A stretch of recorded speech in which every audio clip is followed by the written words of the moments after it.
네, 오늘은 종려주일입니다. 오늘은 마가복음 본문을 가지고 겸손의 왕 예수라는 제목으로 종려주일 설교를 하도록 하겠습니다. 예수님께서는 지금까지 예루살렘을 향해서 쭉 걸어오셨는데요. 지금까지 쭉 걸어오신 분이 다 와서 굳이 나귀를 타겠다고 하신 이유는 의도적이었습니다. 다시 말해 예수님께서 지금 발이 피곤해서 나귀를 타신 것이 아니라는 거죠. 예수님께서는 그냥 걸어 들어가셔도 되는데 의도적으로 나귀를 타고 예루살렘으로 들어가셨다는 것입니다. 왜 그랬을까요? 바로 스가랴 선지자를 통해 하셨던 말씀을 성취하시기 위함입니다. 스가랴 9장 9절 말씀입니다. 시온에 따라 크게 기뻐할지어다. 예루살렘에 따라 즐거이 부를지어다. 보라, 내 왕이 내게 임하시나니 그는 공의로우시며 구원을 베푸시며 겸손하여서 나귀를 타시나니 나귀의 작은 것 곧 나귀 새끼니라. 예수님께서는 예루살렘에 거의 도착해서 일부러 나귀를 타고 입성하심으로 지금 어떤 메시지를 주고 있는 거냐면 내가 왕이다 라는 메시지를 노골적으로 던지고 있는 것입니다. 그런데 한 가지 주목할 점이 있습니다. 스가랴는 왕이 예루살렘에 임한다고 예언했는데요. 문제는 이 왕이 어떤 왕인지까지도 살짝 우리에게 힌트를 주었습니다. 이 왕은 겸손한 왕이다 라는 사실을 말씀했다는 거죠. 그 증거로 그가 나귀를 타실 것이다 이렇게 말했다는 것입니다. 그리고 우리가 오늘 본문에서 나귀를 타고 입성하시는 왕의 모습을 보게 됩니다. 오늘 종려주일에 우리는 이 겸손한 왕을 바라보고 있습니다. 그리고 이 겸손한 왕과 그분을 옆에서 모시고 그분의 말씀에 순종하는 이 제자들의 모습을 통해서 오늘 이 종려주일에 몇 가지 중요한 교훈들을 배우게 됩니다. 첫 번째로 말씀대로 하는 것이 순종이다라는 사실입니다. 순종이 뭘까요? 하나님의 말씀대로 하는 것이 순종입니다. 하나님께 열심히 있어도 하나님의 말씀대로 하지 않으면 그것은 불순종이 됩니다. 본문에 보시면 예수님께서 제자들에게 옆 동네에 가서 나귀를 데려와라 라고 명령을 주시고 나귀를 데려올 수 있는 방법도 알려주셨죠. 만약 나귀의 주인이 왜 나귀를 푸느냐라고 말한다면 주가 쓰시겠다. 이 한마디만 하면 나귀를 내어줄 것이다. 라고 나귀를 얻을 수 있는 방법까지 말씀해 주셨습니다. 그래서 제자들은 옆 동네로 가서 주님의 말씀대로 나귀를 발견했고 나귀를 데려오려고 줄을 풀고 있었습니다. 그러니까 자칫 잘못하면 도둑놈으로 오해받을 수도 있는 그런 상황이죠. 그때 정말로 나귀 주인이 무엇을 하느냐라고 말했습니다. 그때 제자들의 대답이 정말 대단한데요. 제자들이 뭐라고 말했냐면 주가 쓰시겠다. 주님이 그들에게 가르쳐 주신 말대로만 대답했다는 겁니다. 아무것도 더하지 않았습니다. 그랬더니 신기하게도 나귀의 주인이 순순히 나귀를 내어주는 그런 역사가 일어났다는 기록입니다. 저희 집에 오래된 동화책이 한 권 있는데요. 엄마가 김치찌개를 만들려고 아이에게 슈퍼에 가서 양파를 사오라는 심부름을 시키는 그런 내용입니다. 아이는 양파를 아직 구별하지 못합니다. 그러니까 아이가 양파를 사오기 위해서 하는 일이 있는데요. 양파가 어떻게 생겼는지 공부하는 것이 아니라 슈퍼에 가는 동안 엄마의 말씀을 잊어버리지 않도록 집중하는 일을 합니다. 슈퍼에 가는 동안 친구들이 놀이터에서 같이 놀자고 손짓하는데도 그렇게 놀다가 엄마의 말씀을 잊어버릴까 봐 이 아이는 귀를 막고 계속해서 양파, 양파, 양파를 외칩니다. 그리고 수포에 도착하죠. 아이는 양파가 어떻게 생겼는지 모릅니다. 그런데 엄마의 말씀을 기억해서 아저씨 양파 주세요 라고 했더니 어떻게 됐을까요? 너 참 똑똑한 아이로구나 칭찬받으면서 양파를 얻었습니다. 성도 여러분, 양파를 구별하지 못하는 아이가 혼자 슈퍼 가서 양파를 얻으려면 엄마의 말씀을 기억하는 일에 집중해야 됩니다.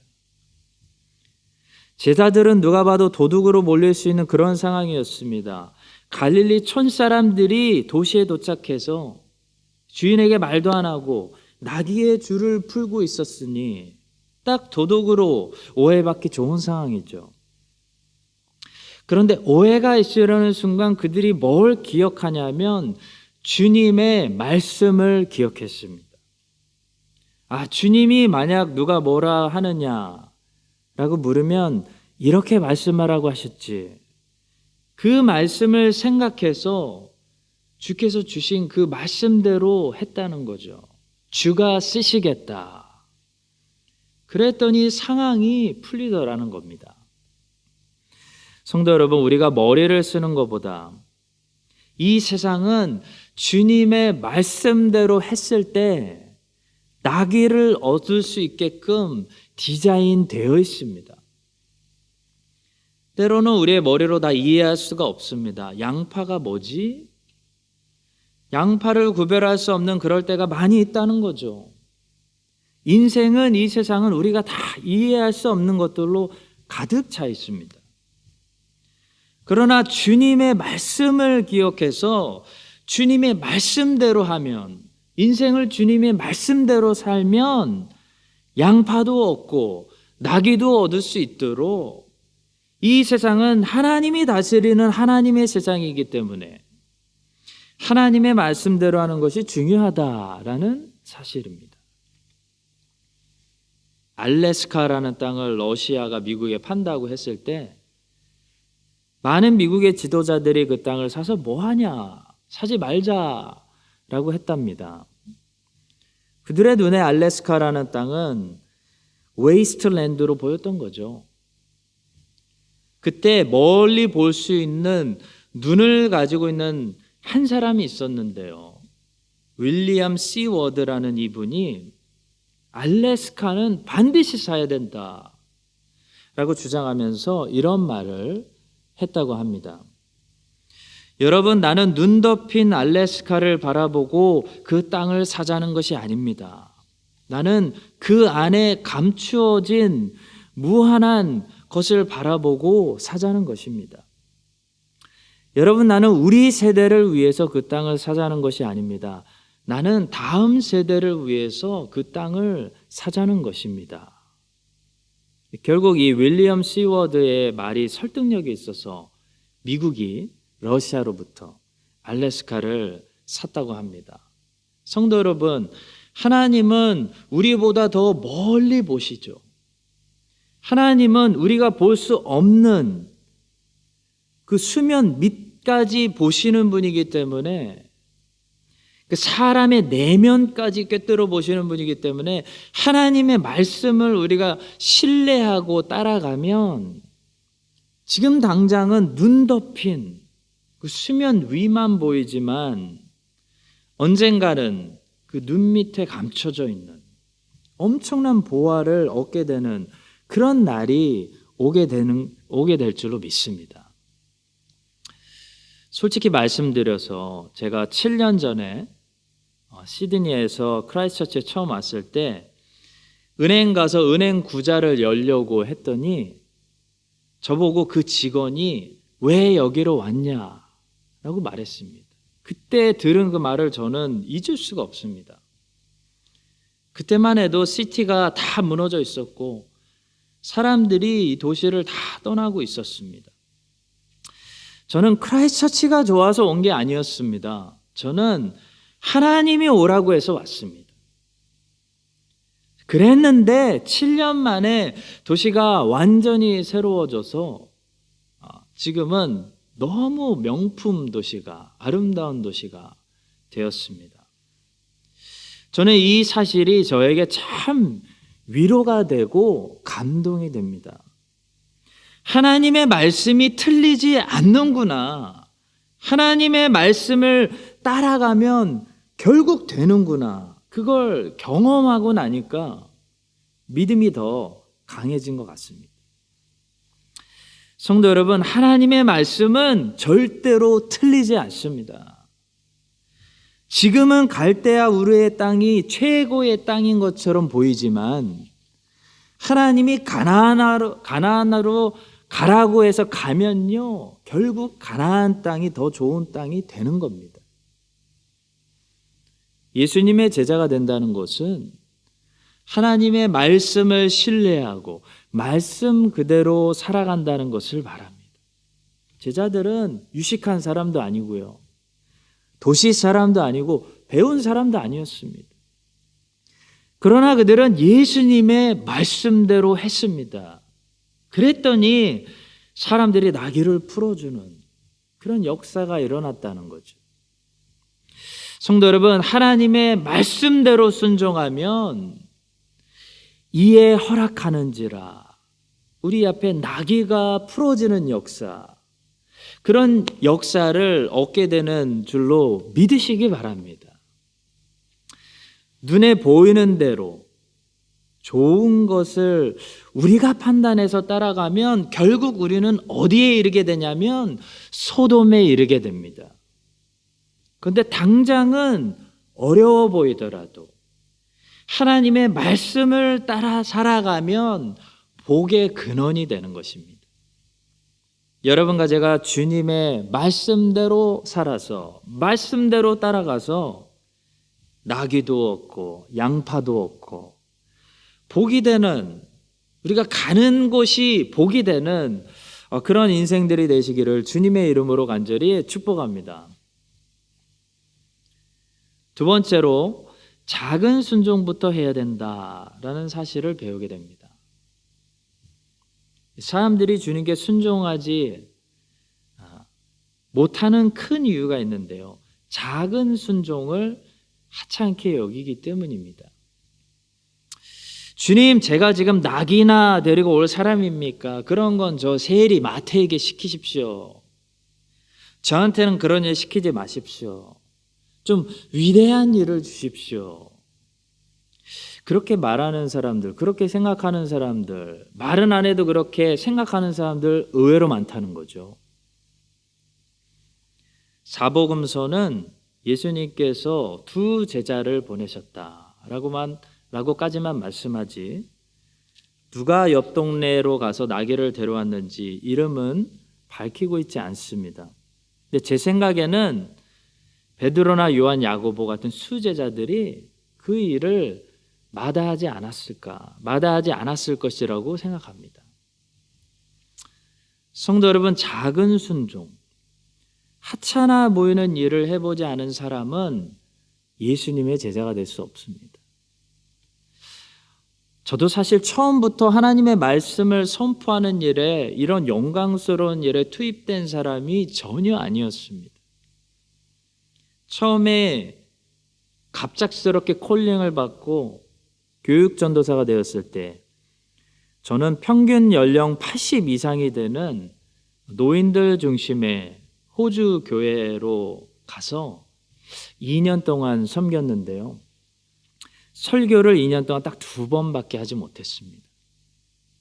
2년 동안 제가 뭐 했냐면 개발할 수 있는 모든 게임들을 다 개발해가지고 우리 중고등부 아이들 데리고 맨날 놀아줬습니다. 바이크 타러 다니고. 그때 안 해본 게임이 없었습니다. 또 어르신들 모시고 여행 가고 그랬습니다. 2년 동안 제가 한 일입니다. 그렇게 훈련받았습니다. 그때 그 사역을 제가 싫어하거나 거부하진 않았습니다. 그때는 그것이 하나님이 저에게 맡겨주신 일이었기 때문에 최선을 다해서 순종했습니다. 그때 최선을 다했기 때문에 지금까지도 잘 연락하고 지내고 있습니다. 근데 저는 말씀을 너무 배우고 싶었고 성경을 너무 알고 싶었습니다. 근데 말씀을 배우거나 전할 기회가 없는 거죠. 그래서 주님, 성경을 알고 싶습니다. 설교를 하고 싶습니다. 기도했더니 2년이 딱 지나니까 연락이 돼가지고, 어떻게 저절로 연락이 돼가지고 시드니 제일교회에서 저에게 연락이 와서 저를 데려갔습니다. 그때부터 한인교회로 와서 매일 새벽 예배에서 새벽 설교를 듣고 설교를 마음껏 할 수 있어서 너무 행복했습니다. 근데 성도 여러분, 처음부터 그런 좋은 일들을 주시는 게 아니더라고요. 처음에는 정말 하찮은 일들, 작은 일들, 남들이 하기 싫어하는 일들, 그런 일들을 먼저 주셨습니다. 지금 돌아보면 하나님이 내가 순종하는지, 성실하게 하는지, 아니면 꾀부릴 건지 테스트를 하셨던 것 같습니다. 성도 여러분, 제가 한 가지 배운 것은 작은 일을 하찮게 여기고 순종하지 않은 사람에게는 절대로 큰 일을 맡기지 않으신다는 겁니다. 이것은 분명합니다. 하나님은 처음부터 큰 일 맡기시지 않습니다. 하나님은 작은 일부터 맡기십니다. 그래서 작은 일, 하찮아 보이는 일, 옆 동네에 가서 낙이 푸는 일, 이런 일들, 우리 노인분들 말 들어주는 일, 중고등부 아이들하고 바이크 타는 일, 이런 일들 싫어하는 사람들, 꾀부리는 사람들은요, 주님의 제자가 될 수 없다는 거죠. 우리가 큰 순종을 드리는 사람들이 되기 위해서는 작은 순종부터 드려야 됩니다. 작은 순종들이 모여져서 큰 순종이 되는 것이지, 작은 순종을 드리지 않는 사람이 어느 날 갑자기 큰 순종을 들은 일은 없습니다. 그런 케이스는 들어보지 못했고, 혹시 있다고 해도 오래 가지 못합니다. 본인이 훈련이 안 됐기 때문에 본인이 버티지를 못합니다. 교만해지거나 변질합니다. 그것이 사울이죠. 사울과 다윗의 차이는 광야에 있습니다. 사울에게는 광야가 없었습니다. 갑자기 어느 날 왕이 됐습니다. 이런 사람은 반드시 교만해지거나 변질합니다. 본인이 그 자리를 견디지 못하는 거죠. 그러나 다윗의 인생에는 단계라는 것이 있었습니다. 막내 아들로서 양치는 자로 시작해서 사울을 위해 노래하는 자부터 했습니다. 그 다음에는 인정을 받아서 사울의 사위가 되고 사울을 위해서 싸우는 자가 됐습니다. 그 다음에는 아둘람 출신들의 리더, 아둘람 출신들부터 돌보는 두목이 되었습니다. 그 다음에는 헤브론에서 유다 지파의 왕, 한 지파의 왕부터 7년 반 동안 했습니다. 그리고 마지막에 통일 이스라엘의 왕, 이렇게 단계가 있었다는 거죠. 점점 더 올라간 겁니다. 작게 승리하고 자주 승리하라라는 말이 있습니다.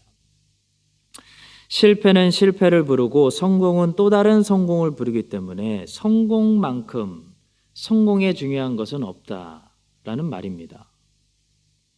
1등하는 아이들이 전교 상위권을 쉽게 유지할 수 있는 힘이 궁금하지 않습니까? 그 가장 큰 힘은 1등을 해본 경험 때문이라는 겁니다. 1등 해본 경험이 또 1등 할 수 있는 최고의 힘이라는 겁니다. 제가 미국에서 하이스쿨을 다녔을 때 정말 놀랬던 것 중에 하나가, 클래스룸 그 바깥에 아이들의 이름을 성적순으로 1등부터 30등까지 성적순으로 붙여놓은 것이었습니다.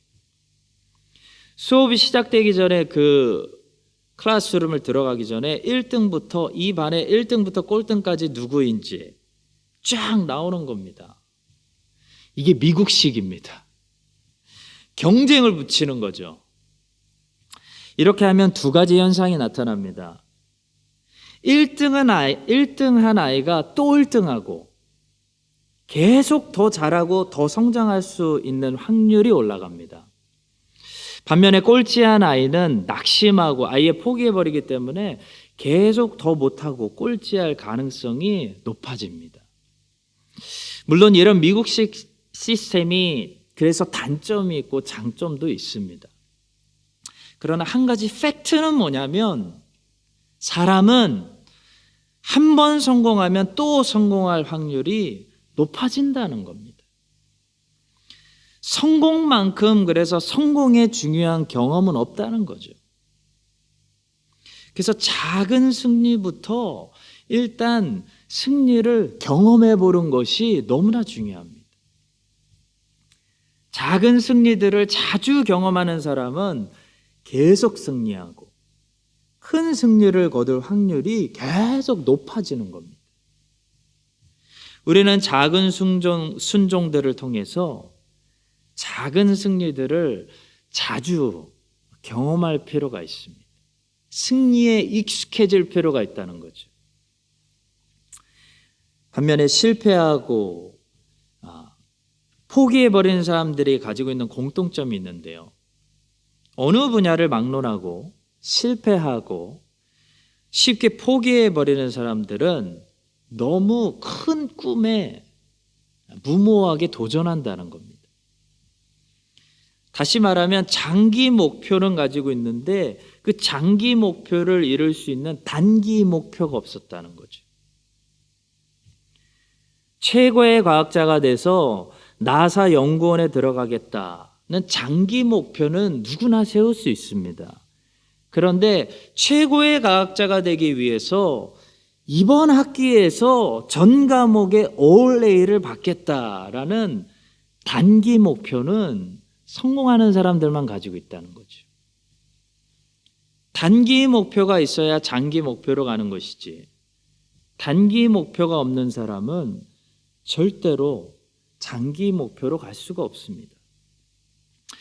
하나님께 자주 순종하지 않는 사람이 하나님의 작은 명령에도 순종하지 않는 사람이 어떻게 하루아침에 주님을 위해서 십자가를 지고 참고 어떻게 하루아침에 주님의 복음을 위해서 세계 선교를 할 수 있는 그런 사람이 될까요?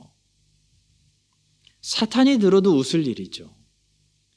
내 옆 사람도 전도하지 못하면서 세계 선교에 쓰임 받을 수 있겠습니까? 내 가족도 사랑하지 못하면서 이웃을 사랑할 수 있겠습니까? 형제하고도 자꾸 다투는데 원수하고 화평하게 지낼 수 있겠습니까? 학교에서 영어, 수학, 과학도 공부하지 않는데 하나님의 말씀과 신학을 공부하고 깨달을 수 있겠습니까? 작은 순종부터 해야 됩니다. 지금 맡겨주신 일부터 잘해야 됩니다. 오늘부터 승리해야 됩니다. 지금 나에게 맡겨주신 일들을 최고로 잘하는 순종의 사람이 될 때 주인께서 그 다음 달란트도 맡겨주시는 겁니다. 달란트 비유에서 주인이 뭐라고 하셨죠? 내가 작은 일에 충성하였으니 내가 많은 것을 내게 맡기리라. 베드로와 야고보와 요한 같은 제자들은 주님이 설교하시면 배를 바다에 띄우는 일부터 했습니다. 주님이 떡을 떼시면 5,000명의 사람들에게 분배하고 나눠주는 바구니 들고 돌아다니는 일부터 했습니다. 주님이 시장하시면 가서 먹을 것을 사왔습니다. 주님이 말씀하시면 옆 동네로 달려가서 나귀를 풀어왔습니다. 그런 작은 일들을 순종하는 귀하게 기쁨으로 여기는 사람들이었기 때문에 이 사람들이 나중에 무엇을 했죠? 로마 교회를 목회하고 죽은 자를 살리고 3,000명 앞에서 설교할 수 있는 초대교회들을 목양할 수 있는 그런 제자들이 된 것입니다.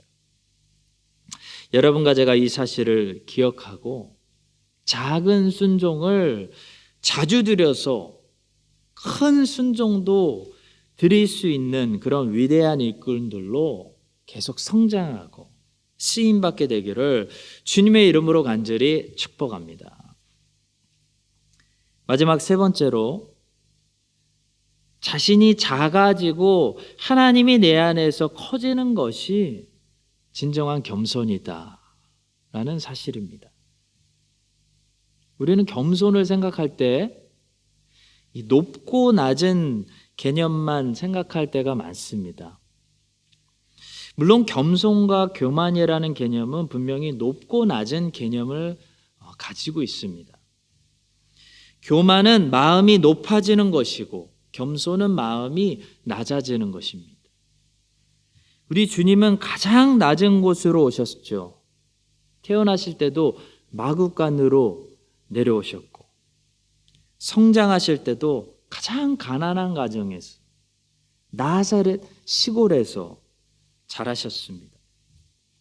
예루살렘 성에 들어가실 때도 나귀를 타셨고, 돌아가실 때도 십자가에서 가장 낮은 곳에서 돌아가셨습니다.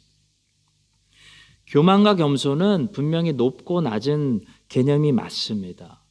그러나 우리가 놓치고 있는 부분이 있는데요. 교만과 겸손은 또한 많고 적음의 개념을 가지고 있다는 것입니다. 교만은 내가 높아지는 것만 말하는 것이 아니고 내가 또한 많아지는 것을 말합니다. 그게 교만입니다. 반대로 겸손은 내가 낮아지는 것만 말하는 것이 아니고 내가 적어지는 것을 말합니다. 그것이 참된 겸손입니다.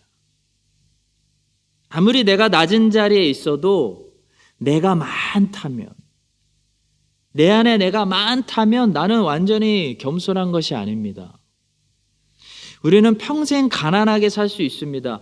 평생 낮은 자리에서 초라하게 살 수 있습니다. 그러나 초라한 것이 겸손은 아니라는 거죠. 항상 생각하는 것이 나로 채워져 있다면, 항상 관심사가 나라면, 비록 낮은 자리에 있어도 초라하게 살아도 그것은 겸손한 것이 아니라는 거죠.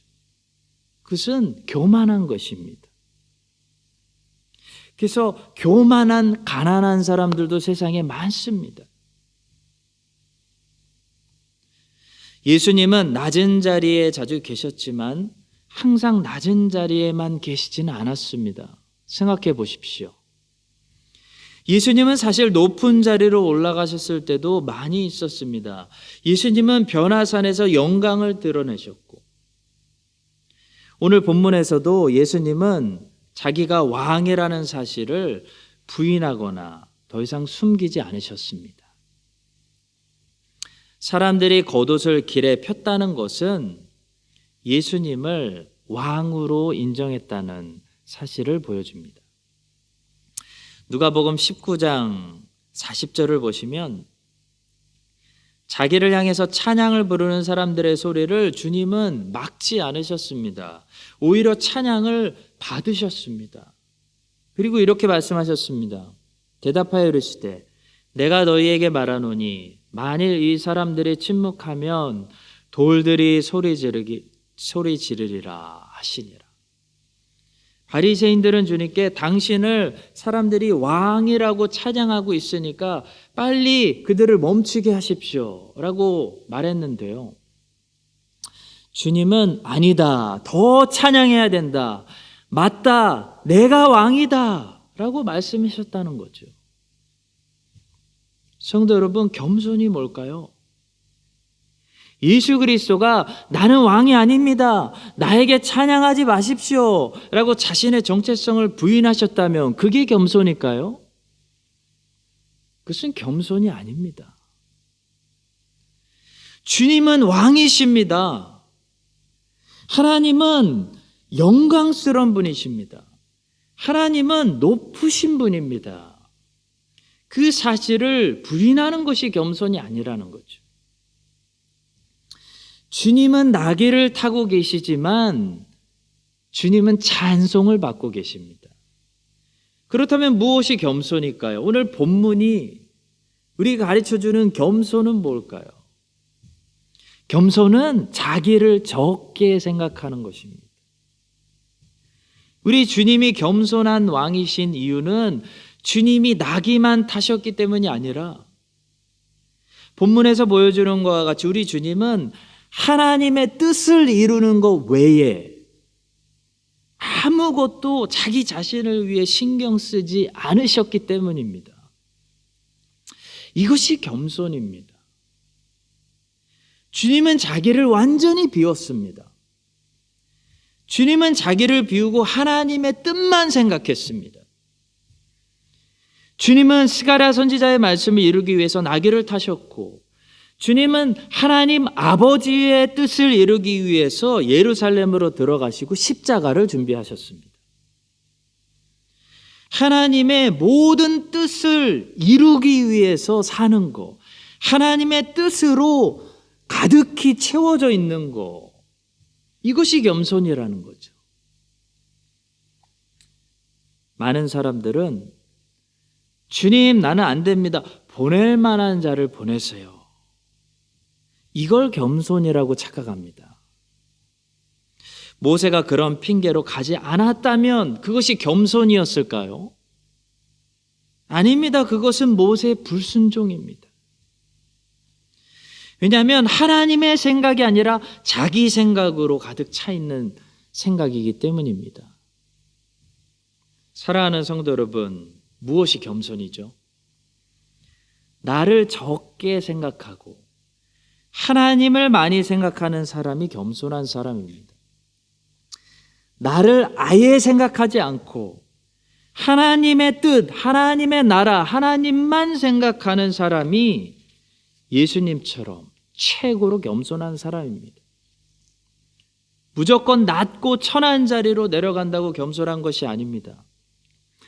하나님이 지팡이를 들어라, 60만 명 군대 리더가 되라, 가서 싸워라, 내 백성을 출애굽시켜라 라고 말씀하시면 60만 명의 군대의 수장이 되는 것이 가장 겸손한 길입니다. 하나님의 뜻대로 사는 것, 내 생각을 비우는 것이 최고로 겸손한 길입니다. 여러분과 제가 이 사실을 기억하고 본문에 나오는 겸손한 왕 예수님처럼 자기를 비우고 자기 유익을 생각하지 않고 온전히 하나님의 그 뜻을 이루기 위해서 예루살렘 안으로, 그 위험한 성 안으로 들어가고 계시는 이 주님의 겸손한 모습, 그 순종을 우리가 닮아서 여러분과 저도 하나님의 뜻을 향해서 오늘 하루도 걸어가는 그런 겸손한 사람들이 다 되시기를 예수 그리스도의 이름으로 간절히 축원합니다. 기도하겠습니다. 겸손하셔서 나귀를 타시고 하나님의 뜻을 온전히 성취하시는 예수님, 저희들도 우리를 적게 생각하고 하나님을 많이 생각했어. 하나님의 뜻을 따라, 하나님의 뜻이면 십자가가 있는 갈보리 산이든지 영광의 빛이 있는 변화산이든지 어디든지 기꺼이 걸어가는 겸손한 사람들 되게 하여 주시옵소서.